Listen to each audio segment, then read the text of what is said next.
semuanya, kembali dengan Septian, tim produk dari Cloudraya. Jika pada video sebelumnya kita sudah mengetahui tentang Nginx sebagai load balancer untuk membagi beban di antara web server kita, nah, faktor terpenting selanjutnya yaitu bagaimana cara untuk mengamankan sistem website kita, namun dengan tetap menjaga kinerja dan performanya yang cepat dalam melayani pengaksesnya.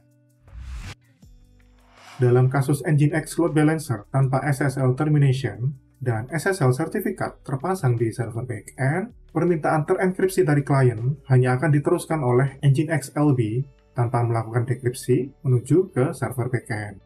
Proses dekripsi dan enkripsi selanjutnya akan dilakukan sendiri oleh server backend tersebut. Kondisi seperti ini memerlukan penggunaan resource komputasi tambahan oleh web server dan perangkat si pengakses.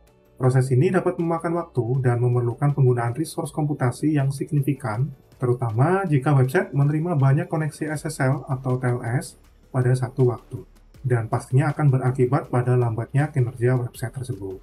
Dengan menerapkan SSL Termination pada Nginx LB, koneksi SSL TLS dari pengakses ke server backend dihentikan pada Nginx LB-nya. Dalam hal ini, Nginx LB bertindak sebagai proxy server yang menerima koneksi SSL TLS dari pengakses dan melakukan enkripsi dan dekripsi data. Setelah itu, data dikirim ke server backend melalui koneksi HTTP biasa, tanpa enkripsi dan dekripsi tambahan. Dengan demikian, server backend hanya perlu menangani koneksi HTTP biasa yang lebih ringan dan mengurangi beban kerja pada server backend. Ayo kita ketahui cara mudahnya di dalam video kali ini. Untuk menerapkan SSL Termination pada Nginx juga tergolong sangat mudah. Activity point yang akan kita lakukan adalah sebagai berikut. Yang pertama, kita pastikan Nginx sudah terpasang di VM yang akan kita gunakan sebagai load balancer ini. Setelah itu, konfigurasikan server block Nginx di dalam VM tersebut untuk menentukan backend upstream yang akan kita masukkan ke dalam load balancer, serta jenis metode load balancer yang akan kita gunakan. Jika teman-teman belum memahami cara melakukannya, bisa cek di video tutorial saya sebelumnya mengenai Nginx sebagai load balancer. Linknya akan saya taruh di video dan di deskripsi ya. Setelahnya, kita perlu membuat dan memasang sertifikat SSL TLS ini pada VM load balancer. Ada dua cara untuk mendapatkan sertifikatnya. Kita bisa membeli dari penyedia sertifikat, atau kita bisa membuat sendiri. Nah, dalam tutorial ini, kita akan menggunakan sertifikat SSL TLS dari Let's Encrypt, yang mana gratis ya. Menginstal certbot dan plugin certbot untuk Nginx pada Ubuntu, kita bisa gunakan komen berikut. Selanjutnya, jalankan komen berikut untuk memperoleh dan menginstal sertifikat SSL TLS pada Nginx LB. Untuk penjelasan setiap sintaks yang ada di dalam komen tersebut, sudah saya jelaskan di dalam artikel di KB ya, untuk Cloudraya tutorial ini. Linknya juga akan saya taruh di deskripsi. Setelah kita execute komennya, kita biarkan dulu prosesnya.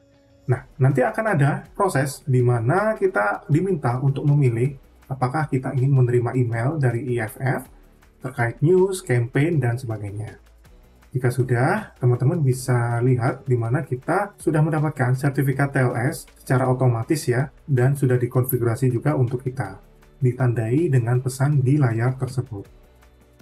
Oke, dari beberapa rangkaian runut tutorial saya sebelumnya, mulai dari mensinkronisasikan file dan folder antar VM dengan rsync, terus backup and restore database ya dengan MySQL dump, kemudian penjadwalan otomatis dengan cron, hingga yang terakhir kemarin ya, seimbangkan beban antar VM dengan load balancer. Nah, hingga akhirnya sekarang kita mengkonfigurasi SSL Termination pada load balancer Nginx.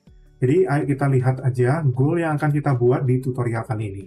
Oke, jadi sebenarnya goalnya sudah kita lakukan ya di beberapa step sebelumnya, yaitu kita install SSL pada VM Nginx LB kita, tapi kita tambahin aja deh aktivitas yang akan kita lakukan di studi kasus kali ini ya. Yaitu yang pertama, kita periksa dulu konfigurasi Nginx setelah kita instalasi SSL TLS. Jadi kita coba lihat konfigurasi server blocknya seperti apa. Nah, jadi seperti yang teman-teman lihat, beberapa konfigurasi ini sudah dilakukan certbot untuk kita. Nah, kemudian kita tes sertifikat TLS kita ini seperti apa untuk rate-nya ya.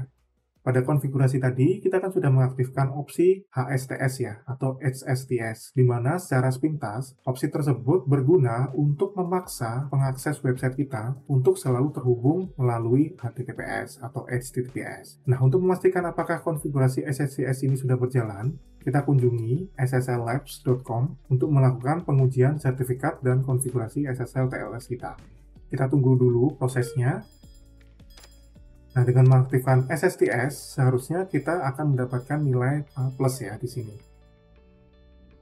Berikutnya, kita coba melakukan pembaruan otomatis terkait sertifikat SSL TLS kita.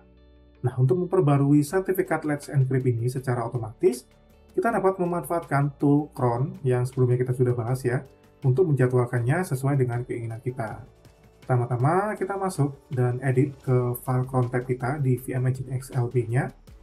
Kemudian, tambahkan baris cron job berikut di bagian bawah file cron tab, atau teman-teman juga bisa sesuaikan sesuai keinginannya ya. Nah, dengan melakukan konfigurasi yang saya lakukan ini, kita akan menjadwalkan pembaruan sertifikat SSL TLS secara otomatis dengan tanpa menampilkan pesan keluaran gitu ya. Setiap hari pada jam 00 dini hari, kemudian mereload konfigurasi Nginx menggunakan perintah reload Nginx ya. Nah, untuk teman-teman yang mungkin belum familiar dengan apa itu cron dan gimana cara penggunaannya, saya sudah sempat membuat tutorial ya mengenai ini di video saya sebelumnya. Teman-teman bisa lihat tutorialnya dulu di link anotasi yang saya sertakan di video ini, atau saya juga akan taruh di deskripsi ya. Demikian Cloud Trial Series yang membahas SSL Termination menggunakan Nginx Load Balancer. Dengan menggunakan teknik ini, kita dapat meningkatkan keamanan situs web kita, namun dengan tetap menjaga performa dan kinerja dari website tersebut dalam melayani pengaksesnya. Apabila ada pertanyaan seputar video kali ini, silakan teman-teman tanyakan di kolom komentar. Seperti biasa, kita akan diskusi bareng-bareng di sana. Atau kalau misal ada request, tutorial apa gitu ya, bahasan apa yang kiranya kita ingin jelaskan di video selanjutnya, bisa juga teman-teman sampaikan di kolom komentar, agar bisa kita bahas bareng ya di next tutorial. Akhir kata, saya Tian pamit. See you on the next video everyone.